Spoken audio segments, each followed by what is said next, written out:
Hello everyone, welcome back to my channel. I'm here to do some more some more videos. This is about story, okay? Stories. What is a story, okay? To me, story is you gotta tell it. That's your story. Watch my life video, okay? You living in a lie, okay? But that's your story though, okay? This your story. They don't create it for you. Okay, you're not living what the real one wants you to live in. The real life that the real y'all wants y'all to live in, y'all not living that. Y'all living in somebody else's life, somebody else's world. So you going by their story. So you need to tell it, okay? Whatever you've been through, okay? Um, but when they take you out though, you don't remember the story, okay? What does story mean? An account of imaginary or real people and events told for entertainment, or an account of past events in someone's life or the evolution of something. And the first one I said is an account of imaginary or real people and events told for entertainment. People think what I'm doing is for entertainment. No, the fuck it ain't. I'm really trying to help you out here, trying to help y'all out here, okay? It's not entertainment. I'm not just imaginary and this shit. I'm not just losing people that's in the spotlight in the events. No, I'm really telling y'all what's going on. I'm really telling y'all my story, okay? Okay, now like the second one, that's for me, or an account of past events in someone's life, mine, or in the evolution of something, okay? And now storytelling, okay? Remember, I am a artist. I do music. I do movies. I tell stories in my movies and my music, especially my Scarface albums. I am Scarface, the rapper, the musician. Listen to all my music as Scarface, okay? I'm telling the truth in my storytelling, okay? Anything that I tell as a story is true, okay? I'm not making shit up. Like in my tarot readings, I'm not telling y'all energy. I'm telling y'all a story that's going on around y'all fucking life. Okay? Could be your story, somebody else you dealing with, could be your family story or whatever the case may be. So storytelling is all about conveying a message, and music is of course all about conveying messages, telling stories and stimulating the imagination of listeners and performer. Some pieces have evocative titles which hint at the story within, while others have nothing more than a genetic word like sonata and a number. Storytelling in music engages audience by linking them to their own imaginations and stories. To help make this happen, the composer draws on their own experiences and ideas. And if successfully, this will strike a chord with audience, okay? But that can also backfire on us that telling the story. Even though it's our story and we letting the world know it, it can still backfire onto us because people that actually look up to us wants to go out and do that shit. No, we just telling y'all what we went through. That don't mean you go do the shit that we did. Cause we not alike. We not the same. I can get away with this shit, but you cannot get away with that shit. Okay? Um Stories help make us human. They preserve culture, pass on cultural knowledge, and connect us to universal truths. Or telling your story can even inspire others to take the first step on their paths to become a public speaker. Okay? When we telling y'all our story, even if it's bad, try to change it for good, okay? Like for example, if I say, oh, I used to sell drugs, that means you don't sell drugs. That means you go to people, kids your age, and say don't do drugs, don't sell drugs, okay? They don't mean we telling you to go do the same shit we did, cause I just already explained that, cause you might not get away with that, or you might not be able to do what we did, type shit. Okay, next. Your story is your own. Your story matters because it's uniquely your own, and no one can tell it the way you can. No one has your voice. No one has your thoughts. No one has your experiences, dreams, hopes, and fears. No one else can do this. Whether you writing fiction or non-fiction, I do fiction, fantasy worlds, or parenting blogs, your story, like fingerprints, is your own. Okay? Your story is unique. No one can tell it for you, so go on and tell your story. Here are the most important reasons why you should take the plunge and share your story with the world, or at least a small receptive audience. You would definitely be happy if happier for it. I used to mentor my people without other people knowing. I used to, parents used to bring their kids to me, and I used to teach their kids, because they couldn't get through their kids. Or when I had little programs, kids would come to me. It don't matter how old you is, okay? You can be a fucking 5-year-old. You can be fucking 50 years old. And you can still learn from somebody, okay? It don't matter if they old or young. So this is why you should tell y'all stories, okay? Number 1, to heal. Everyone has a story to tell. If you feel something heavy is sitting in your core, your soul, and you need to get it out, talking about it is the way to heal yourself. When you tell your story, you make yourself vulnerable. You embrace your shadow and surrender the weight you've been carrying. This is an incredible, powerful process for healing.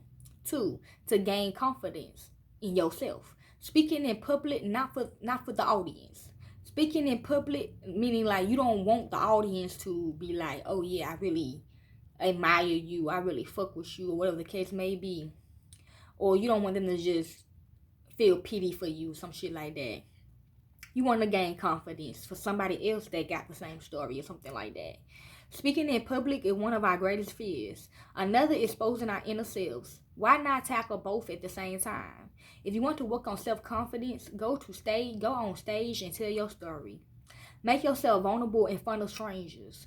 Express yourself deeply and honestly. The more personal you are, the more you will touch people. Test your limits.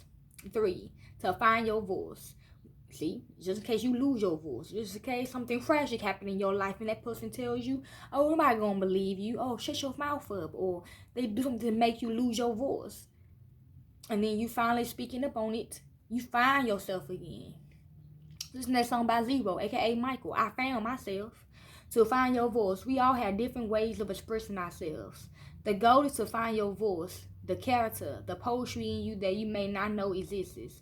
You will find your own unique way of speaking when you are at your most personal. But you can apply it to any context. 4, to make use of your biggest asset. Okay, your story, your life, whatever. Your life, your experience, your story is your biggest asset. Our stories are deep, raw, and real. People succeed not because they find what works, but often by doing everything that does not work first. Thinking back through your life at the ways you have survived and thrived reminds you of what a strong person you really are. Then when you craft the contours of that life into a narrative worth repeating to others, you will discover qualities you did not realize you had. 5, to express emotions. Most people bury or deny their emotions, but once we have exhausted every technology, what will be left? Emotions, not emoticons, connect us as a human.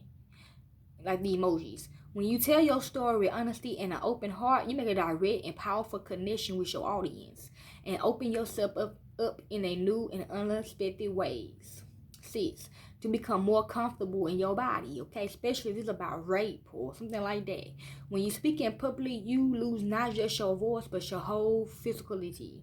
In order to give meaning to your story, to make a connection with your audience, and to express a range of emotions, you need to truly be present in your whole body, aware and conscious of your movements, yet unself-conscious, almost like a dancer. 7, to become aligned with yourself again in the universe and the real God. Once your story is out and you have fully connected with an audience that sees the real you, you are in alignment. In other words, you are no longer hiding anything, no longer holding anything back. Your shadow has been exposed to the light, and your mind, body, soul are in alignment. Happiness follows alignment.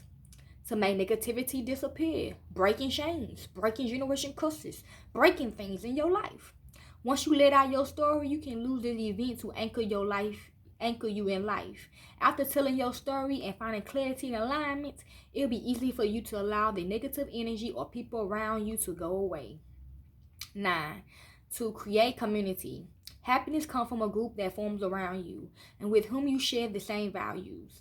This community of like-minded people will come to you naturally once you share your story because they have seen the values that you both share. In addition, by crafting and telling your story, you have clarified your own values and vision for yourself. This allows you to go out and find the kind of community that will be right for you. And 10, to become a storyteller.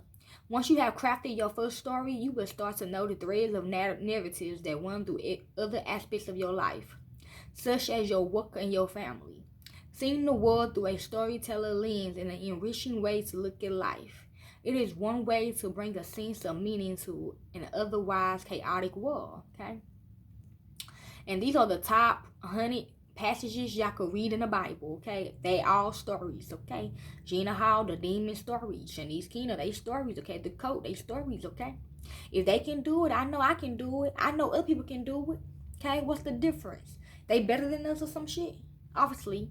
Anyway, y'all think they is, okay?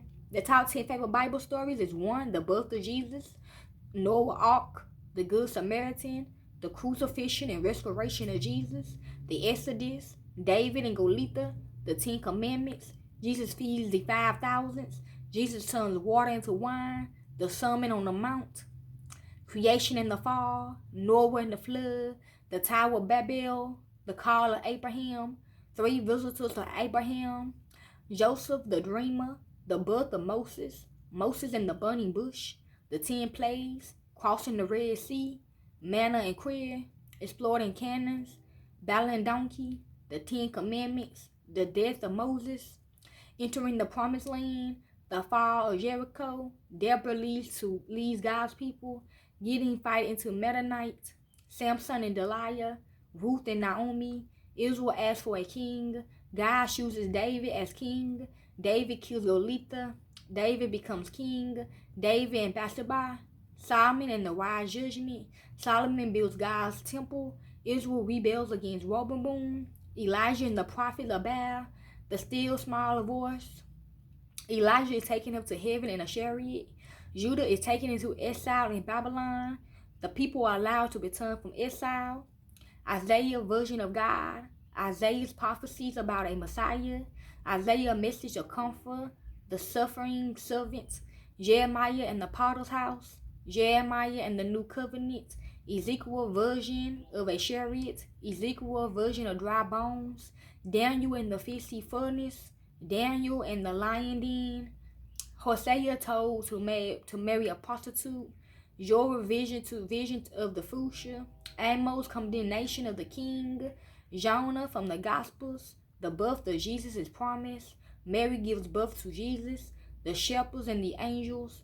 the visit of the wise men, Jesus is taken to the temple, Joseph, Mary, and Jesus escape to Egypt, Jesus gets lost in the temple, John the Baptist announces Jesus, Jesus is baptized, Jesus is tempted into the wilderness, Jesus calls the first disciples, Jesus changes water into wine, Jesus heals a paralyzed man, Jesus talks to a Samaritan woman, Jesus calms a storm, Jesus heals Jairus' daughter, John the Baptist is beheaded, Jesus feeds the 5,000 people, Jesus walks on water, people recognize Jesus as the Messiah, the transfiguration of Jesus, Jesus rescued a woman caught in adultery, Jesus heals a man born blind, the parable of the Good Samaritan, Mary, Martha, and Jesus, Jesus raises Lazarus from the dead, the parable of the prodigal son, the parable of the rich man and Lazarus,